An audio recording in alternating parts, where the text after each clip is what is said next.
Ruth, then John. Page 15. Is there an appendix? Bullet point 1.5.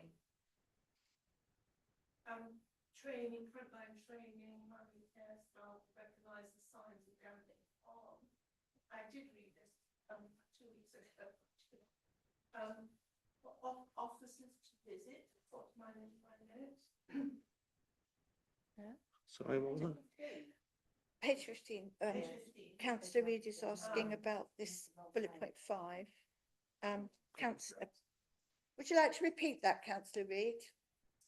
Basically, I don't understand the wording. Do officers visit? Can you put your microphone on, please? Sorry. The commitment should include training, frontline and primary care staff. Now, who are the frontline and who are the primary care staff, please? That's one question. Do you want to answer that? Well, I'm guessing because it's Game Care's principles, but the commitment should include training, frontline and primary care staff. So I'm presuming it's their teams, that their own people that work at the betting shops, casinos, if they have any primary care staff. But I'm presuming it's the people on the front line for the gambling premises. Thank you, and it's rather it's not helpful when things like this, as you said before, are just picked and plonked in, because, and that's why I said, do we need an appendix to understand what these terms are? But you've explained that probably we don't, but a non-lay person like me would not understand what that meant. And should we do anything about it as a borough council?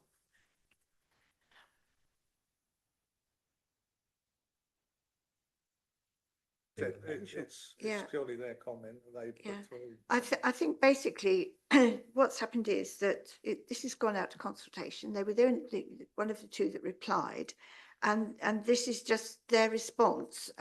When they're not going to send us anything else.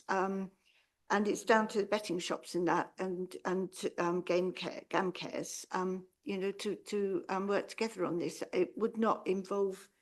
I don't think it would particularly involve Waverley, would it? Unless there was something that was wrong. Unless we wanted to add something to our policy. Yeah, I mean, this is the point, isn't it? How much more do we want to add to a policy? Would it be helpful? I don't think so. My second point, page 17. About bingo. I know that lots of places, daycare centres and places like that do bingo afternoons or bingo evenings. How does that come under the Act, please? Is it just got to be a sole bingo hall or something? Yeah, the Act demonstrates what a class is a bingo hall. You do have small bingo, you can have bingo in pubs and clubs, but there's certain limits on that to the amount that they can bet, etc. So within the Act, it describes what a proper bingo hall is. With all of these things, there will be a legal description of such. But yeah, for small little one-offs, pubs do have an exemption to have up to a certain amount, depending on what the prize is and what the amount of money per cost is for tickets. They do it for not just bingo, but for poker and things like that. There's small little regulations. Would that come under the voluntary code? No, because that's only for the voluntary code. It's only for small society lottery. Right, who's next? Oh, sorry. Page 24. Certain activities such as bingo, raffles, some types of lotteries may be exempt from licensing depending on the scale and frequency of the activity. So that really covers that last question I had. Yeah. in referring to disorder, in inverted commas, the council will take account of activity and behaviour which is excessively aggressive and or abusive. So how is that managed and how is that reported? It's to do with the. Understand. Yeah. I think that refers back to the police, Ruth, if it's aggressive. It's aggressive behaviour. I think it's, Exchange of behaviour. yeah. I think that would be a matter that would be reported to the police, to be honest with you, Mr. Hughes.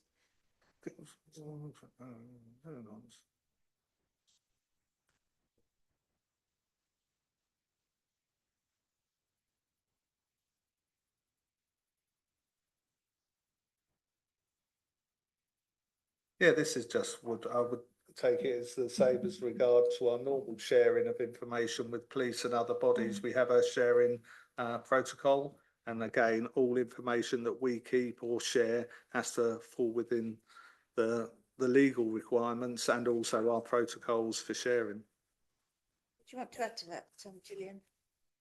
Just to add to the fact that there are a number of licensing objectives. They're slightly different from the Licensing Act, so they're set out in the report, but to prevent gambling from being a source of crime and disorder, being associated with crime and disorder, or being used to support crime. So that's one of the expectations of the providers.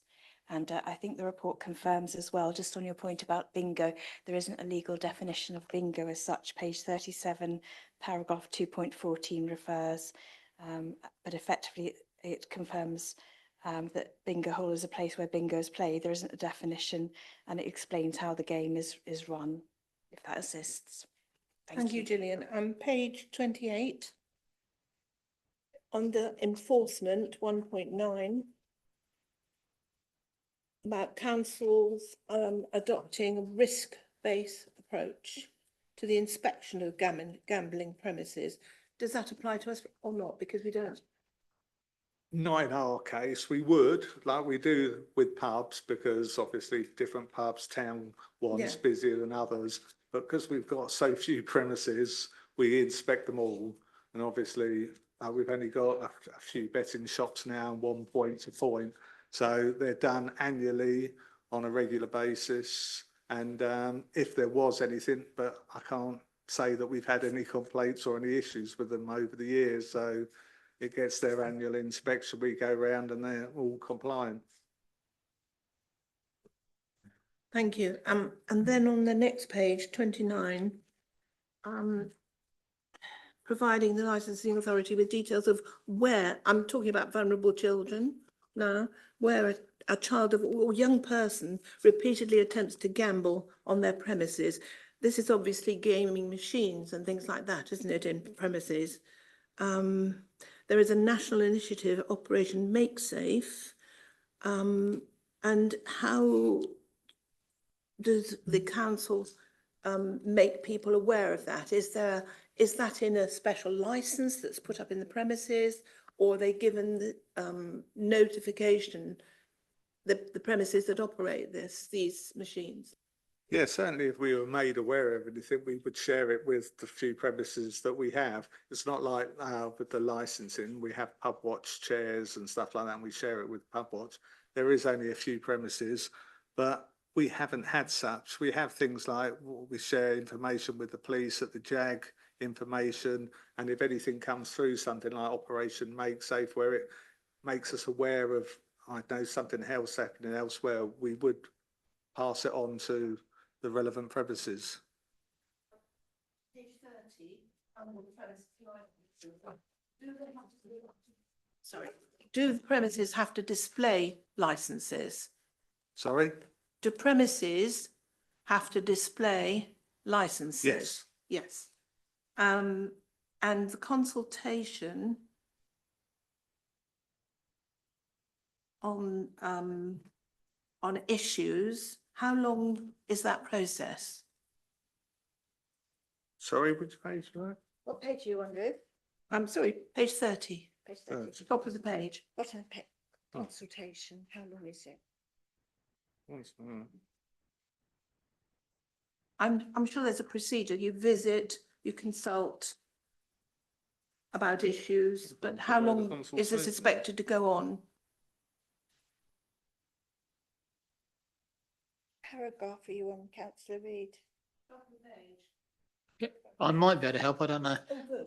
No, I don't mean with that. What's happened is I think somebody's added to this Yeah. policy or something, because when I was at home a couple of hours ago, the page numbers have now changed. They're 2 pages different. So if you look at the page numbers, you won't follow it if you look at that. Because you've got a written copy, which was obviously done before this was altered on the laptop. So how often do we how long does it? I'm just saying what it is. It's 2 pages different. Might it help to refer to the paragraph numbering instead in that case? Yeah.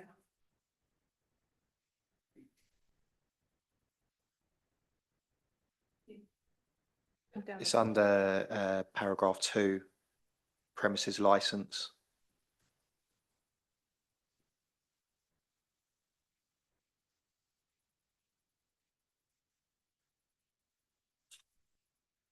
Councillor Reid, you basically want to know how long the consultation takes from start to finish. That's about it, really. Is that as long as it takes? Well, generally, a consultation regarding, that's what I'm trying to read, is a consultation of what? Our consultation of our policies, generally, we like to do for 8, 12 weeks. This one was slightly longer. That's on the policy. And I read the dates of our policy were 2nd of July to the 25th of October, so it was quite a long one. On this one. Are you happy with that, councillor Reid? Yes, I am. Okay. Thank you.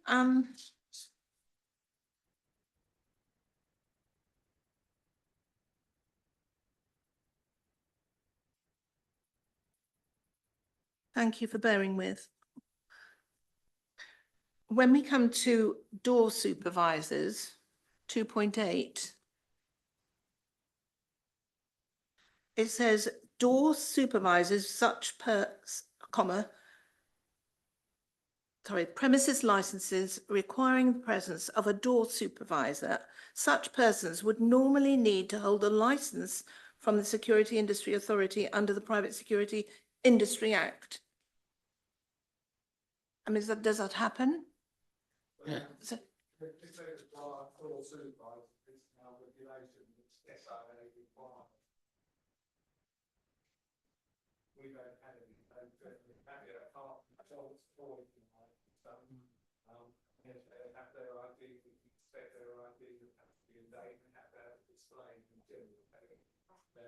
Thank you. There are lots of occasions, it seems to me, where people have to have more than one licence with the council and with the Gambling Commission. Mm. They have a licence, well, depending on which licence they have, it's casino or thing, but some are licences for them to operate, and some are for us to just issue the premises licence. So again, it's like we have nothing to do with internet or overseas. A lot of that's overseas.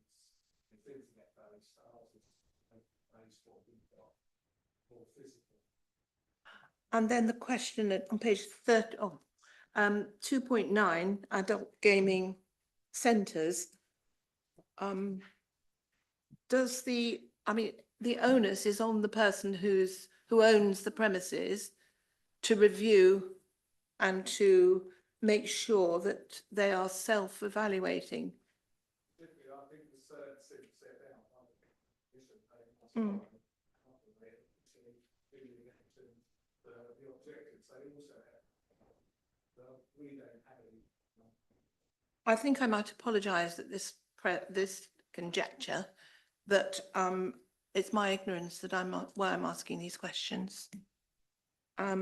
But 210, does fairground activity with gambling and machines come under that section there? Family entertainment centre?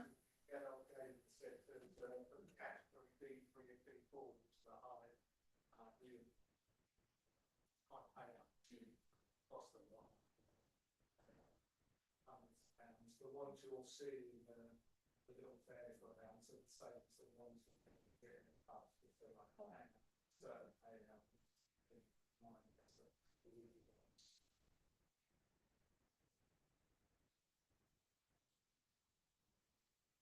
And then under tracks 211,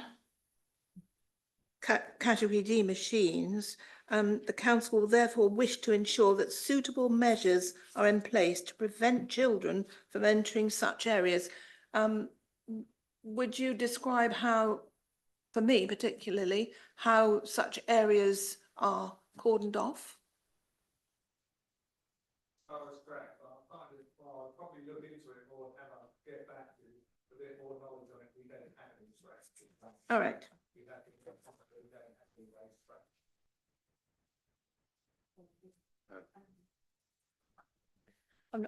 I'm not saying I go to tracks very often, but but what they have is they actually have like a taped cordon around, and it basically says nobody under 18 may enter, and it's usually is manned.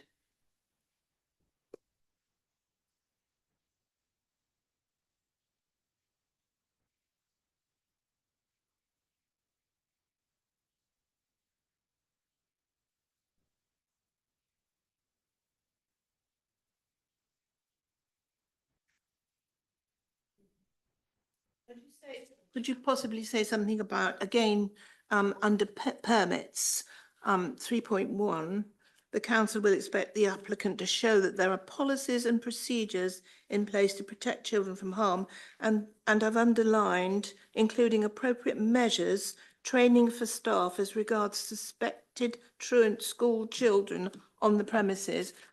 What are we talking about here? Maybe fairgrounds or pubs or what?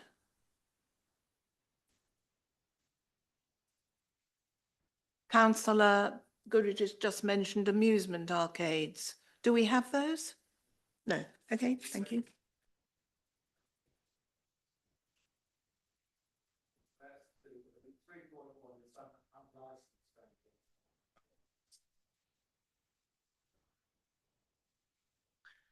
It's interesting on page, 3.3, prize gaming permits. The council can grant or refuse an application for a permit, but cannot attach any conditions. Could you comment on that, please?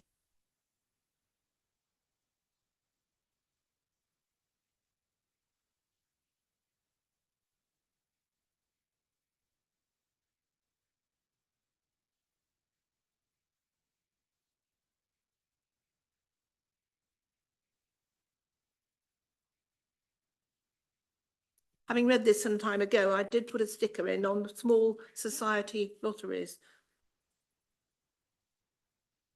Do we have any applicants for that sort of thing? Yeah, lots of small society, just like the schools often apply for it through their rackings or whatever they're doing. So it's just low key, very small. Yeah, quite big. Thank you. That ends my. Thank you, councillor. Councillor Rubini, we've done Cornwall. Yeah, I know. Yes, I know about Cornwall, thank goodness. Obviously they don't know where Waverley is. Only very minor points on page, whatever it is, page 38, at the top of the page, that should be your 38. It says in there the premise license for less than 2, they must write in and pay the prescribed fee. Is the prescribed fee fitted with automatic rises, or how do you do the prescribed fee? It's 3.2, if that helps, 3.2.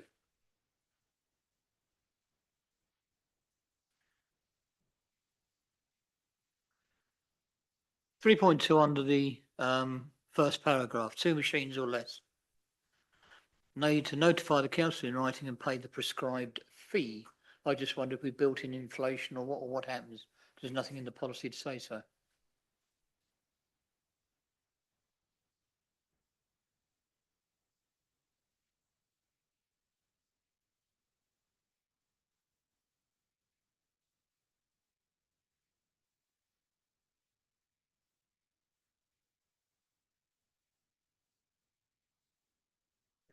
the gambling fees are very similar to the licensing fees, and they are set by government, so the fees are required. It's, I think offhand, it's something like, 2 permits, something like £50 or something. Oh, right, so we could It's in lose out our, on it's it in if, our fees and charges, but that doesn't, we don't change that. That's stayed the same for years. all right, that's why I was asking. I was just concerned that we were losing money, obviously, by having to do this. Okay, it's just a quick question. The other question is, Guildford, are we in line with them? Are we going to be in line with them, or are we going completely separate? At the moment, well, on our policies, we're separate unless at some stage, but even, that's what I find with, unless the councils join together, there'll always be slight differences. We've done it with our taxi policies before, where we try and line certain stuff like our convictions policy, but as soon as it comes for your approval, and then one of the councillors say, oh, can you amend this slightly? It's different to Guildford's. It's Guildford's amending. But generally, the law itself is obviously covers all of them, but our policies would be slightly different. And I expect Guildford have got a lot more issues with gambling than we do. They have a lot more premises than we do. Ours is quite low key here.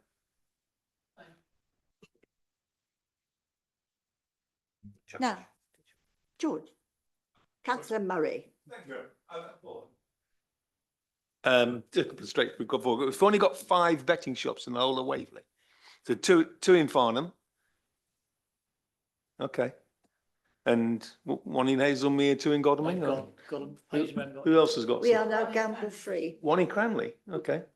And okay, I'm just wondering where they might, because I mean, how many?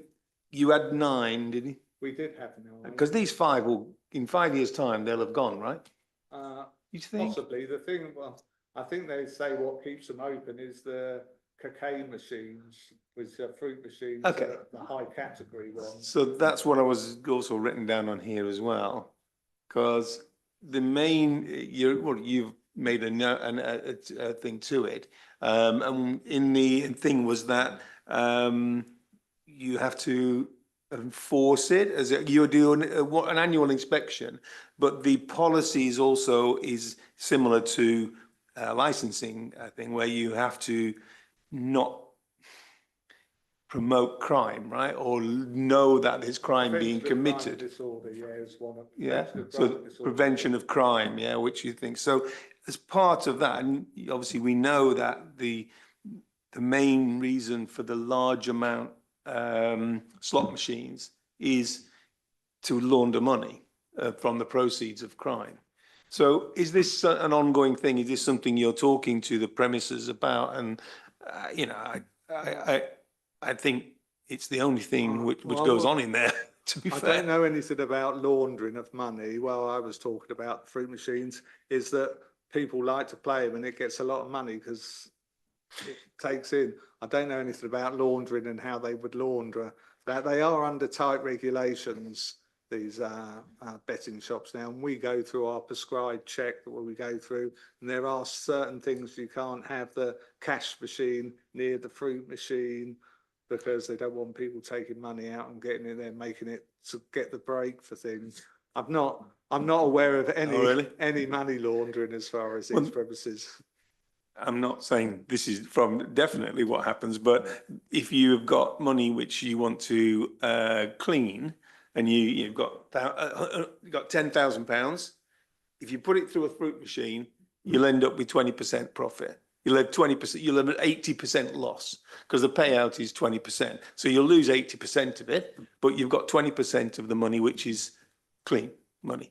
So that's one way they use, and they need to be high value slot machines. So you go in there, there's a chap just putting money in the machine and he's just getting the 20,000, you know, so if he puts 100,000, he'll get 20,000 back out of it, and that's £20,000 worth of clean money. So that's what the main reason why they're there for.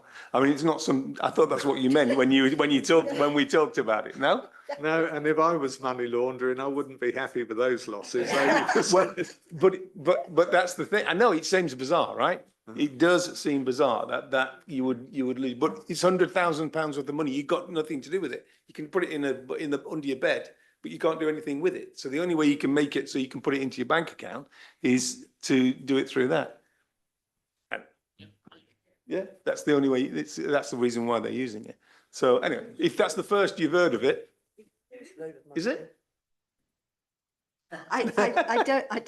I don't think it is somewhat relevant at the minute because we haven't got any high paying fruit machines. They will be in our betting shops. They are in the Betting betting shops, yeah. But we've only got 5 betting shops left Yeah. now, so And Hazelmere is all our now betting gambling shops free. are big high Members, can street we chains try and such, talk one at a time, because you're not putting your microphones on, which means it's not going to come out of the recording if it only keeps 3 on, Okay. and people talking over each other means we're not picking up the recording. Thank you. Right, sorry, Thank you, Madam Kimberly. Chairman. So I just thought that was the issue we were talking about, the Prevention of Crime Licensing Act kind of thing we were looking at with these things. But anyway, bring it to your attention. It could be if that was going on or we were aware of it, but I'm not aware of it. And if we were anything indicated, they are quite like I said, our premises are well-known high street ones. They're big companies. They're not like Michael Johnson's. No, I don't know a Michael Johnson, but do you know what I mean? It's not a one-off person setting up that you No. might think was a bit crooked. They are genuine Yeah. shops. Yeah. But if we heard anything, then obviously we would work with the Gambling Commission and the local police and Yeah. regarding that. Thank you. Right, thank you very much. Now, Councillor Higgins. Under the Gambling Act, there's obviously licensing objectives, and one of those is to protect vulnerable persons from being harmed or exploited by gambling. And so I was looking for that theme throughout the document, and there are certain aspects. So, for example, we're alerted if it's, for example, near a vulnerable adult premises. We also seem to heavily rely on the premises and the gambling businesses to have risk assessments, but I wasn't quite sure how we as a council are proactively making sure that vulnerable adults aren't being exploited. Again, we can only work on the information we get if we hear about anything. And I think a while ago we had one where somebody said, and they made us aware that I think they'd sent a letter to the group as well to say, look, my husband or my father or something was gambling a lot. And I think they work and put bans in themselves on these people. But yeah, generally we do our visit to make sure they've got all the correct stuff in place and the signs up, etc., etc. And if we heard about anything, but like I said, we don't hear a great deal or anything really to do with our gambling premises. They all seem to run a tight ship when we go. It's not like when we go to the pubs, we can often see little things wrong, something not displayed and that, but generally they are quite a tight ship, but they are under quite control from their companies as well. But if certainly we heard anything, we would, but we don't proactively go looking in these places for vulnerable people in them that all might be vulnerable. Thank you. I think that's quite a difficult one to cover really, and I think it's got to be down also to the family to a degree, or friends, if they notice that somebody's gambling excessively or whatever, to do something about it. Certainly with the premises maybe that they're going to, but I mean, I think the fact that I'm just mentioning there was an article this week or something regarding gambling and children with gambling problems, just generally. But when you read through it, the majority place bets either on legally permitted activities such as seaside arcades or in informal settings such as among friends where they use brothers or sisters use someone else's phone to go on the internet. So a lot of what goes on with the children and the vulnerable people is on the internet where they can borrow someone else's older's phone and stuff like that. And that's what that report was talking. They'd do think there's some underage, but it seemed to infer most of it was going online. Thank you. And also, I think the fact that the licensing officers visit regularly, to the premises, I think that's a good thing because, it makes them aware that somebody is going to be coming into their premises, but they don't know when. So, which is very good. However, so We are required by law to submit every year return to the Gambling Commission about our inspections and how many we've done and whatever. And ours is our general one a year that we go through, and we put all the reports of what we've got. And again, like I said, it always comes back to we've got very little gambling within Waverley. thank you. Right, so we're now on to part 2, matters of reports. This is the Madam Chair, we need to do the recommendation and oh, vote, sorry, please. yeah. So the recommendation is that we agree to this draft policy. Is that agreed? Thank you very much. Now moving on to the Licensing Act items, which is licensing subgroups A, B, C, and general purposes. Hopefully you've read those. There is one amendment that that has to be put right. The licensing sub B held on the 16th of July. That was for the Lux, the Lion and Lamb. It says it was granted, but actually it was refused. So, I